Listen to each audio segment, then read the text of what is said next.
Wilbon, welcome to PTI Boys and Girls. On today's episode, Art struggles. Micah gets traded. Naomi Osaka may be back. Yeah. But the pros from Dover are back. And we begin today with the debut of Bill Belichick as head coach at North Carolina. It started out great. Carolina drove right down the field for a touchdown, then held TCU 3 and out. And that was all the Carolina highlights. The game ended 48-14 TCU. It's the most points a Belichick team has ever given up in 511 games. Wilbon, what did you see? Not much. Not much from North Carolina. Wow. That was stunning. The mistakes, the glaring mistakes that you don't need to watch the film 300 times or the 11 on 11 to see. You can watch your TV and see picks going the other way for 6, fumbles that can't be recovered, missed blocks, blown tackles. You can see all that with the naked eye. And so a Bill Belichick team doing that and giving up that many points, which had never happened in his career, that was stunning, Tony. Yeah. And then afterward, to sort of read, I was sort of trying to read some of the reaction. And hearing the reaction, there seems to be some resentment of NFL coaches, and it coalesced around Belichick for maybe college coaches who are saying, okay, really? You're that great? You're going to come in and dominate our game? Maybe not. And so I wonder, like, is this just one game, or is this something to pay more attention of with North Carolina? So if you ask me what did I see, I saw a game that at a football school, people would be on the phone calling their friends saying, what's the buyout? What's the buyout? Like Alabama, and we'll get to that. We'll get to that, and we will get to that, right. So, I mean, Belichick presented himself the way he always presents himself. He's on the sideline. He's, you know, got that stoic look on his face, and he's got the sleeves cut on a sweatshirt. But his team did not present itself in the way that the great New England teams presented themselves. Right. After that first drive, there was no offense. They had the kind of offense that the Patriots had after Brady left and drove Belichick out of New England. And defense was terrible, and he's a defensive guy. So by the end of the game, I'm looking at him saying, well, he doesn't look stoic anymore. It looks like, get me out of here. Now it's one game. Yeah. You know, it's just one game, and you have to take that into consideration. The same thing as you have to do with Arch Manning. It's just one game. They have a very young team. They have 70 new players. They have all new coaches and 70 new players. Wow. So it takes time to gel. Now, it's possible, and I know you think this too, it's possible Carolina's terrible. Yeah. But it's also possible that they get better. They have a very easy schedule. Is real good. It's real good. So they have UNC Charlotte, which is easy. They have Richmond, which is easy. And by the way, get to Clemson in the ACC, but they don't. They don't get the good teams are Miami is a good team, and Florida State may be good, and Clemson is usually good, and SMU is good.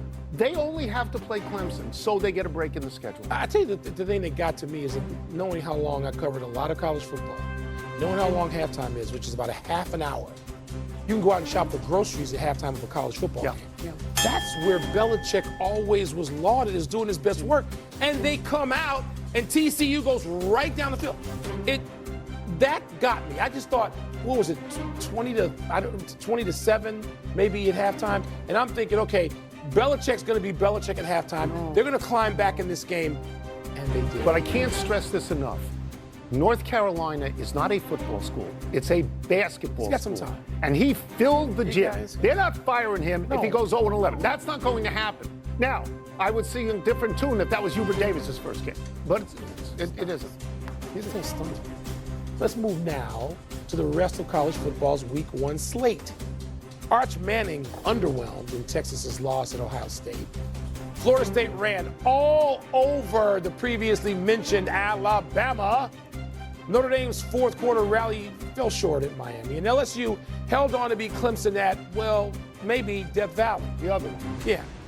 Tom, there was a whole lot going on. What was your biggest takeaway from Week 1? So normally I would sit here and I would say it's Ohio State beating Texas because you have reputedly the number 1 team this year in Texas goes to Ohio State, which was the defending national champion from last year. You have the primetime debut of Arch Manning. And so it's got everything. Now, even though it's a dull game, and even though Ohio State wins just by 7 at home, and even though, as you say, Manning is underwhelming, normally we would say that's the biggest deal, because it's 1 versus 2. But that's not the biggest story. The biggest story is Alabama. Alabama losing to Florida State, which was 2-10 last year. Yeah. Alabama now, in its last 10 games, 5-5. These are numbers unheard of with Nick Saban. And one of those is probably against Samford. Nick Saban FBS coaches 230 games at Alabama and 4 times loses to unranked teams. Kalen DeBoer has now coached 14 games. This is the 4th time he's also an unranked team. So I will sit here and say Alabama's not North Carolina. No. Alabama's a football school. Kalen DeBoer is in trouble, and if the buyout isn't $70 million, he might be walking the streets tonight. Yeah, because Alabama doesn't have those Texas A&M oil fields. No. That every alum at A&M seems to have and is happy to write a check himself or herself for $70 million. Hello, Jimbo Fisher. That's right. But, Tony, so let's go back to the Ohio State-Texas game for a second. Here's what stood out to me week 1 and all the days leading up to week 1. I don't want mass media, major media, networks, including people that we like to call our friends, to just ruin the watching of college football for me, the consumption of college football, by exaggerating the hell out of everything, by overstating everything. Arch Manning is not Peyton or Eli or Archie just yet. Just let him simmer a little bit. Let it percolate. Let it Jeremiah Smith. He is not Jerry Rice just yet. I heard somebody who I probably like a lot say, probably somebody I covered, say he's the best college football player I've ever seen. You know what my recommendation would be? Then watch more college football over the last 50 years, because he ain't the best I've seen. He's made some great catches and things that make you go, woo. But can we just stop? The greatest weekend of it. I mean, all of it is just slobbered over. It was a fabulous opening weekend in terms of games. In terms of matchups. We intended to see that, and we didn't get it. Yeah. Right? Yeah. The Miami-Notre Dame game kind of lived up to it. Okay. LSU-Clemson had some Give LSU some credit. I will. I think that's the first time that Brian Kelly has won at LSU in the opener. It was impressive. Yeah. Can we just let the season grow a little bit? Do you want to talk at all about Northwestern and Tulane and Jake Retzlaff going from BYU to Tulane? I don't. Did you buy a little? You didn't watch that, did you? I couldn't watch it. I don't have that. I don't have streaming for that kind of stuff. Let's move to the NFL. And Micah Parsons now playing for Green Bay. Parsons has practiced a little bit, and there are reports he will take an injection if needed to play against the Lions on Sunday. Wilbon, let's look at the trading of Micah Parsons. Yeah. What do you believe this trade will mean for Dallas and Green Bay? Wow. I think it sets, obviously, Dallas back a couple of steps this season right now. And even if you turn those 2 picks, and even if the defensive tackle you got from Detroit, from Green Bay. Helps you in the run game. Helps you. And by the way, their run game was, people forget who talk on television. They talk for weeks at a time in the playoffs about Dallas getting run over, and then act like they didn't say it or it didn't happen. Is there any accountability for Green Bay? I like you, Sheriff Wilbon. I like you. I come back angry from these I understand. It's like combative, as somebody in my house calls me. Yeah. I look at Green Bay, and I don't want this to work because they're going to play the Bears twice. They're going to go after Caleb Williams twice. Okay, so let's block it. Because here's what happened with Dallas with him in the lineup. I know their rating defensively was as high as it can get with him on the field. Yeah. I get it. I get that he and Reggie White are the only 2 people to do something together with sacks, a number of in their first 4 seasons. But here's what Dallas didn't do. They didn't do a damn thing in the postseason. So if he's that great, and rarely is a player that great, even a quarterback, where's he in the postseason? What did he do? What did he do? He didn't do anything in the postseason. Now, I think he'll be better for the Packers because the Packers are a better organization than the Dallas Cowboys, and that's what I feel. So I just want to say that within 10 minutes of that trade, I got this text, which I will quote. Nico Harrison is no longer the worst GM in Dallas, unquote, which is funny. It's not quite true because trading Luka Doncic is actually worse than this, but this is pretty bad. And it's all at the feet of Jerry Jones. It's all, The statistic you are quoting that is out there is that when Parsons was on the field, they had statistically the best defense in the NFL. And when he wasn't on the field, it was the worst. Yeah. If that's true, what are you doing? What are you can't actually do that. You and I had this conversation contemporaneously of the trade. We were both watching independently of one another, the NFL Network. And we saw the beat writer, well, I did not a beat writer, but the beat reporter on Dallas. She is there every single day. She's not, as you would say, one of these guys who played in the NFL 15 years ago and floats into a talk show without any real knowledge of Dallas now. right now. She's there every single day. And she said, and both of us made note of this, that there were a significant amount of people on Dallas who did not think that Micah Parsons was committed to that team and are not that sorry that he's gone. Now, I'm that sure. sound familiar coming out of Dallas? Yeah. Came out about the other guy, too. I'm certain. We'll see. He's a great. I wouldn't make the trade. He's a great player. Better for the Packers than he was. And Reggie White, the difference is Reggie White was great in Philly and he was great in Green Bay. I thought your head would explode because of this, because they'll have to play the Bears twice.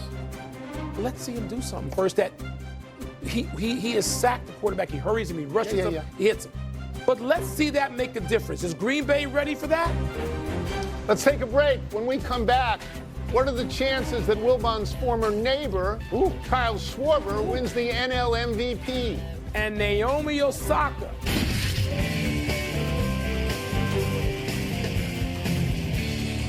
Trying to find out what's on the minds of the masses in mail times. Let me see what's first. Go to my glasses here. Here we go. Stayed with us. Naomi Osaka beat Coco Gauff to reach the U.S. Open quarterfinals. Is the bigger story here Osaka or Gauff? Osaka. And I'm not rooting against Gauff. I usually root for Gauff. Well, Gauff's not Osaka. Osaka's a better player. Osaka's got 4 Slam championships, and they're all on that court, either the U.S. Open hard court or the Australian Open hard court. She knows what she's doing. She stopped. She had life things. She had a child. She's been out of it for 4 years, and she's not all the way back. But if she does beat Muhova and Iga and Sabalenka, you know I'm going to go nuts because I love Osaka. As you should. She's my favorite player maybe ever. She is great. She's 5'11", which people don't realize. She can defend when she needs to play defensively. She can go on the attack and hit winner after winner. She's a better server than Gauff. People get off Gauff. Gauff can't beat Osaka yet. She's not as good as her. The story is Osaka. So you're right that the story is Osaka. You're right that she's a better player than Gauff. She has 4 majors. Gauff has 2. She's 27, Osaka, and if she played regularly, she would be in her prime. She would be in her prime, but she doesn't play regularly. She'd have 8 majors. Gauff is 21 and has said publicly, let's see how I look in the next 3 to 4 years. Fair. She knows. Totally fair. I just want to broaden this out a little bit because I know how much you love Osaka. But I think that right now, and the words right now are very important. I think right now she is not as good a player as Swiatek. She is not as good a player as Sabalenka, who are 1 and 2 in this tournament. All of her, as you pointed out, all of her majors are on hard court. Swiatek has 6. And on